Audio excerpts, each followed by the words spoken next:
2023లోనే ఈ 5 లక్షల కోట్ల రూపాయలను తినడానికి భారీ కుట్ర జరిగింది. మీరు ఒక్కసారి మంత్రివర్గ విస్తరణ చూడండి.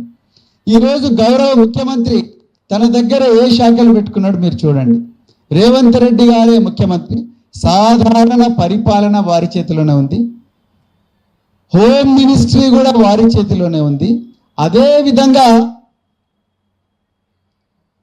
Municipal administration and urban development కూడా వారి చేతిలోనే ఉన్నది. అంటే 1 కోటి పాపులేషన్, 1,10,00,000 మంది ప్రజలు ఏ ప్రాంతాల్లో అయితే నివసిస్తున్నారో అంటే సగం తెలంగాణ నివసిస్తున్న పాపులేషన్ ప్రభావితం చేసే మున్సిపల్ శాఖ వారి చేతిలోనే పెట్టుకున్నారు.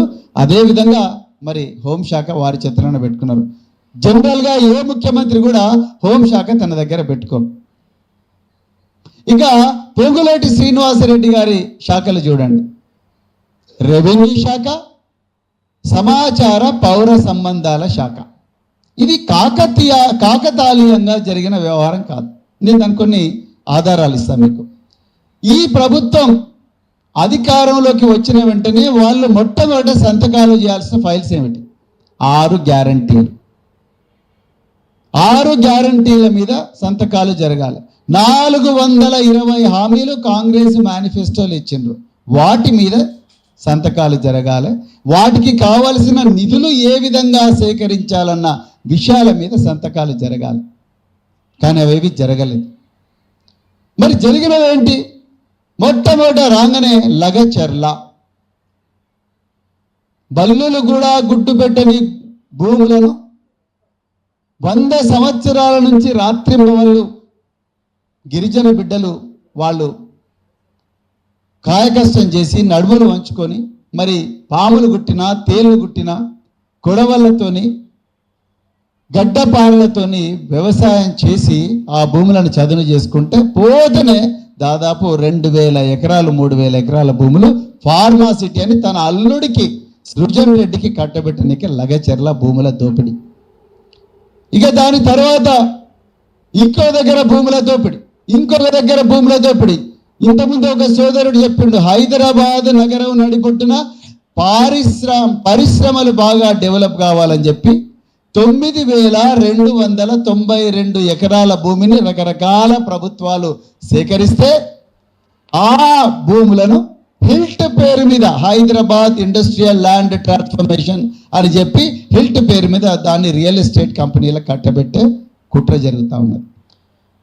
తెలంగాణ తొలి ముఖ్యమంత్రి కేసీఆర్ గారు 16,000 ఎకరాలను ఫార్మాసిటీలు మరి ఇతర పరిశ్రమలను డెవలప్ చేయాలని చెప్పేసి భూములు సేకరిస్తే పోచారం దగ్గర ఆ భూములను ఫ్యూచర్ సిటీ పేరు మీద వాటిని గుంజుకొని ఆ ఫార్మా కంపెనీలు ఎవరికైతే అలాట్ అయినాయో వాళ్ళని కూడా బయటికి పారదుంటుంది. ఏ విధంగా అయితే రియల్ ఎస్టేట్ ఏజెంట్లు భూములు తీసుకొని వాటికి రోడ్లు ఇస్తారో ఆ విధంగా 16 ఎకరాల భూమికి 4,000 కోట్ల రూపాయలతోని ఇప్పుడు రోడ్లు వేస్తున్నట్టు అవి సీఎం రమేష్ అనే ఆంధ్ర ప్రాంతం కాంట్రాక్ట్కి ఇచ్చింది. ఇవన్నీ కూడా మనము కాకతాళీయంగా జరుగుతున్న సంఘటనలు కావు. అందులో భాగమే ఈరోజు మూసీ సుందరీకరణ 3,200 ఎకరాల భూమిని సేకరిస్తున్నారు. ఈ భూములు మామూలు భూములు కాదు. ఇందులో వేల కుటుంబాలు, లక్షల కుటుంబాలు ఇక్కడ నివాసం ఉంటున్నాయి గత 100 సంవత్సరాల నుండి. మిత్రులారా, ఇక్కడికి కేవలం ఒక 500 మీటర్ల దూరంలోనే ఎర్రమంజిల్ కాలనీ ఉన్నది. ఎర్రమంజిల్ కాలనీలో 2004 సంవత్సరం నుంచి 2006 సంవత్సరం వరకు నేను నివాసం ఉన్నా. మేము ప్రభుత్వ క్వార్టర్లో నివాసం ఉన్న అక్కడ ఎమ్మెల్యేలు ఉండేవాళ్ళు, ఐఏఎస్ ఐపీఎస్ అధికారులు ఉండేవాళ్ళు. నిమ్స్కు దీనికి సోమాజిగూడ ప్రెస్ క్లబ్కు మధ్యలో ఉన్నదే ఎర్రమంజిల్ ఆఫీసర్స్ కాలనీ. 2006 సంవత్సరంలో మెట్రో లైన్ విస్తరణ కోసం ఆ క్వార్టర్లన్నీ కూడా మేము తీసేసుకుంటాం అని చెప్పి మా ఇంటి ముందర నోటీసు అతికించిన వెంటనే మొట్టమొదట ఏడ్చింది మా అబ్బాయి. మా పిల్లలు ఏడ్చిండ్రు. అమ్మో నాయన మనం ఈ ఇల్లు వదిలిపెట్టి పోవాలి, అది గవర్నమెంట్ క్వార్టర్ బిడ్డ, మన ఇల్లు కాదంటే కూడా అమ్మో మనకి నిమిష పక్కన ఉన్నది, దాని పక్కన బేకరీ ఉన్నది, దాని పక్కనే పీవీఆర్ మల్టీప్లెక్స్ ఉన్నది, ఇంకా కొంచెం దూరం పోతే జీవీకే 1 ఉన్నది, ఇంకా మా స్కూల్ చాలా దగ్గరగా ఉన్నది, పక్కనే హుస్సేన్ సాగర్ ఉన్నది.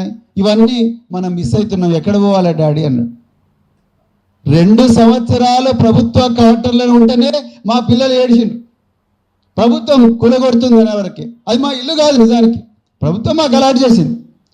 అప్పుడే మాకంత అటాచ్మెంట్ వచ్చిందంటే మీరు 100 సంవత్సరాల నుండి ఈ పేద ప్రజలు ఈ 3200 ఎకరాల్లో తరతరాలుగా బతుకుతెరువు కోసం, ఇంతకుముందు మన గిరిజన శక్తి బిడ్డ చెప్పినట్టుగా బతుకుతెరువు కోసం ఇక్కడికి వచ్చి మరి చిన్న చిన్న రేకుల షెడ్లలో ఉండి వాటిని చిన్న మిద్దెలుగా కట్టుకొని ఇల్లుగా కట్టుకొని ఉంటున్నారు.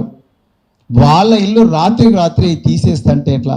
మన కేటీఆర్ గారు హిమాయత్ సార్ దగ్గర పెద్ద ప్రజెంటేషన్ ఇచ్చారు, అద్భుతమైన ప్రజెంటేషన్, చాలా గొప్ప ప్రజెంటేషన్.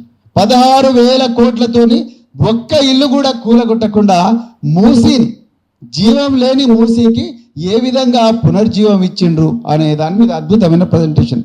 అది వర్క్ ఇన్ ప్రోగ్రెస్, ఇంకా రాబోయే రోజులు ఇంకా చాలా చేయాలని కూడా వారు చెప్పడం జరిగింది. కానీ దాని పక్కనే పొంగులేటి శ్రీనివాసరెడ్డి గారి ఇల్లు ఉన్నది. మేము హిమాయత్ సాగర్కి పోతుంటే రైట్ సైడ్ హిమాయత్ సాగర్ చెరువుకు ఆ రోడ్డుకు మధ్యలో పొంగులేటి శ్రీనివాసరెడ్డి గారి 2, 3, 4, 5, 6, 10 ఎకరాల బంగ్లాలో ఆయన ఉంటున్నాడు. నాకు ఎవరైతే అనాలనిపించింది, నిజానికి మనం అందరం పోయి ఆ పొంగులేటి శ్రీనివాసరెడ్డి ఇంటి మీద నోటీస్ పెడదామని. దాని పక్కనే గడ్డం వివేకానంద్, ఆయన 12 ఎకరాల భూమిని ఆక్రమించి దాని మీద మరి అక్కడ కూడా ఒక ఫామ్ హౌస్ కట్టుకున్నాడు. మరి వాళ్ళ ఇళ్ళ మీద నోటీసు ప్రజలు అతికిస్తే ఇప్పుడు మీరు రాస్తున్నారు కదా, RBX అని ప్రతి ఇంటి మీద రాస్తున్నారు. మేము కేటీఆర్ గారితో మేము చాలా చోట్ల కూడా ఈ మధు పార్క్, రిడ్జు, ఆ విధంగా ఉన్న చాలా అపార్ట్మెంట్స్లోకి మేము వెళ్ళడం జరిగింది. అసలు వాళ్ళ కళ్ళలో భయం ఉన్నది, ఏడుస్తున్నారు, ఏం చేయాలో అర్థం కాదు, ఎగ్జామ్స్ ఎట్లా రాయాలో తెలియదు. కానీ ఇక్కడ క్రూరమైన కుట్ర ఏంటంటే ఈ బాధలన్నీ కూడా ప్రజలకు తెలవడం లేదు. ఎందుకు? Information and public relations department ఎవరి దగ్గర ఉన్నది? పొంగులేటి శ్రీనివాసరెడ్డి దగ్గర ఉన్నది. వెలుగు మట్లలో దాదాపు 1000 కుటుంబాలను రాత్రికి రాత్రే 4,000 మంది పోలీసులతోని బుల్డోజర్లతో కూలగొట్టింది. ఎక్కడన్నా ప్రజలకు తెలిసిందా ఈ విషయం? తెలవలేదు. గాజాలాగా మార్చిండ్రు.